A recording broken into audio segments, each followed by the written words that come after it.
Videli smo dva parka koja grad Beograd zajedno sa gradskom opštinom Rakovica uređuje. Jedan je u Kneževcu, drugi je na Kanarovom brdu i ukupno za dva parka, za uređenje ova dva parka izdvojili smo skoro 200.000 evra. Onaj manji park u Kneževcu vrednosti negde oko 3,4 miliona dinara i kao što možete da vidite, to je samo deo uređenja tog kraja. Smo mi prethodno uredili smo pre toga parkinge, pa smo radili kanalizaciju i sada smo došli u situaciju da možemo da uređimo i sama je ta igralište za decu, tako da ti ljudi koji žive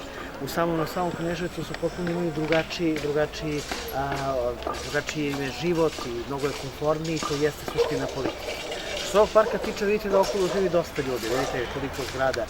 ima i ovo je bila zelena površina, ali neuređena, sa nekim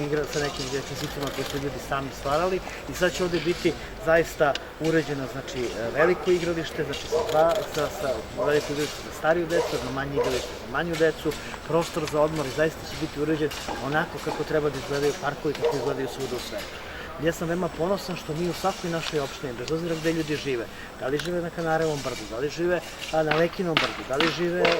na Vračaru ili na Starom gradu, dobijaju parkove, dobijaju zelene površine koji su istog kvaliteta i gde deca zaista mogu da provode kvalitetno vreme. Jer kvalitet života se ogleda u tome da li ljudi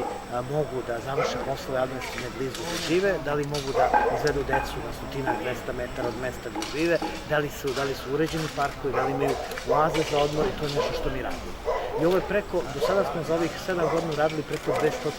ovakvih parkova. Nikada se u istoriji Beograda više malih tih površina nije uredio. I meni je žao što